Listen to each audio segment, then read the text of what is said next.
Hello, my sewing friends. This is Vlogmas Day 11. I'm Jen, and this is my sewing room where I made this. Thought I would tell you about this today. This is Simplicity 7564. It's a series of tops. You can do the sailor version, which is what I did with the sailor collar. It's called something else, but I just call it that.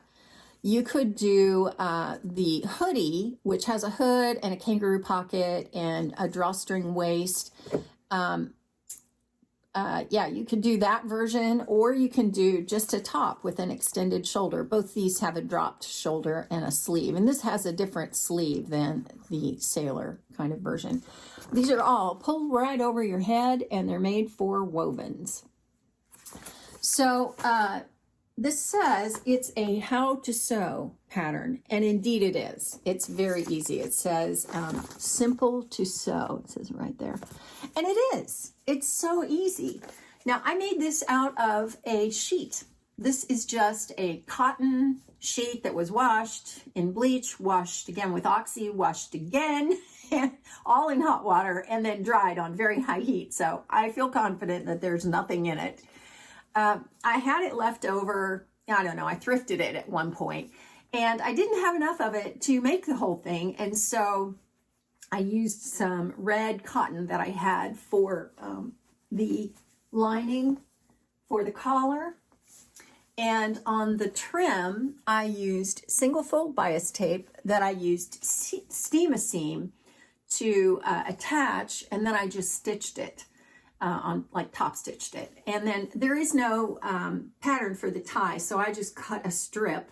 I kind of measured it and like hung a measuring tape around my neck under the collar and just measured where it stopped, and I cut a strip of red cotton that I had in my stash, and I just, you know, decided how wide I wanted it, angled the ends, and turned it inside out, and that was it.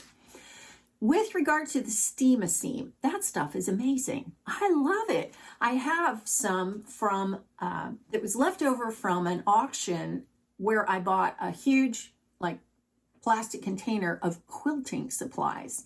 And it was, there were like 3 or 4 things of it in there. Now they're getting old, and so they're getting crumbly, but they still work for the most part. And I love them because they're 1/4 of an inch. And they're great for hems. Really, all they are is fusible bond. It's just fusible web with a piece of paper that covers one side. And so you iron it on to the thing that you want to attach to the other thing. So if you're doing a hem, you want to do the edge that you're going to fold up. In this case, I put it onto the binding. So I ironed that on, pulled the back off, and then ironed it where I wanted it. And it's really nice because you can place whatever it is you want and then iron it, just even iron a little bit, do a little bit more, and it holds it there so that when you go to the sewing machine, you haven't had to pin everything. You just have to top stitch right over, you know, what you've stuck on there. Same with a hem. You know, if you iron it on, you get it all straight, you're good, because you can go over and top stitch your hem, or you can hand stitch it on the inside. But the point being, you're not dealing with pins and potential wrinkles. You know, it's stuck well, and it's stuck right the way you want it. And I love that.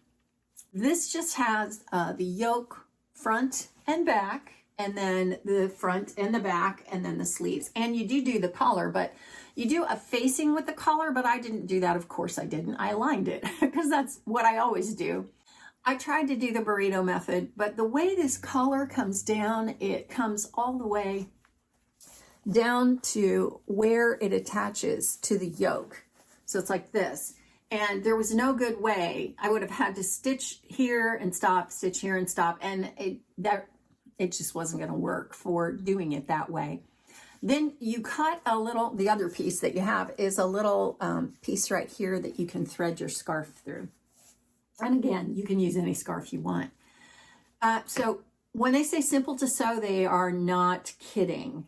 The only changes I made were to line the bodice and to fold this cuff up on the sleeve. It's a pretty wide cuff, but all they want you to do is roll it up. And I didn't want to do that. I wanted it to stay here. And what I should have done was trim it with this same bias trim. I just didn't think to do that. Actually, it would have made it easier because I ended up hand stitching the cuff so it will stay up.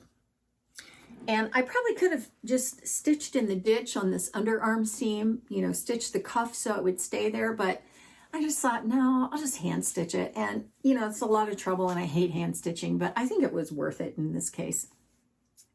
If I had put, I'm thinking now, I wish I had put that trim on because I would have top stitched it and then I could have gone through all the layers and it would have been fine. But as it is, I really love this. I really do. My only regret is that I used red. I think it would have been better if I had used pink for the lining for the collar and the scarf. I really wish I had done that because I just think this more of a dusty pale blue, it's almost like a pastel blue, it's not quite, but I think it just would have looked better with pink.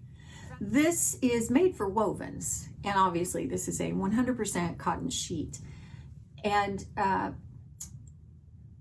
don't think that there is a, like, something in the books right now, in the pattern books, which would be equivalent to this pattern in a woven. I don't know. I haven't looked really. I mean, I've looked at all kinds of tops and things, but I haven't really seen anything that's similar to this. And that's the beauty of a vintage pattern. It's that, you know, you often find designs that maybe haven't been repeated or haven't been repeated like they are in here exactly. So what does this call for? Cotton types, denim, ticking, chino, polished cotton. So, but you can also do it in double knit, terry knit, velour, and lightweight wool. And they're talking about views 1 and 2, which are not the sailor collar versions. So those are my thoughts on 7564 Simplicity Vintage. You can find it on eBay. You can probably find it on Etsy. Just have a look and maybe you'll run across this. And if not, you can probably find something relatively similar in the books. Maybe not exactly, but you know. That is Vlogmas Day 11. I will be back tomorrow, and if you'd like to see any of my other Vlogmas videos, I have a playlist going right over here, and I will see you tomorrow. Take care. Merry Christmas.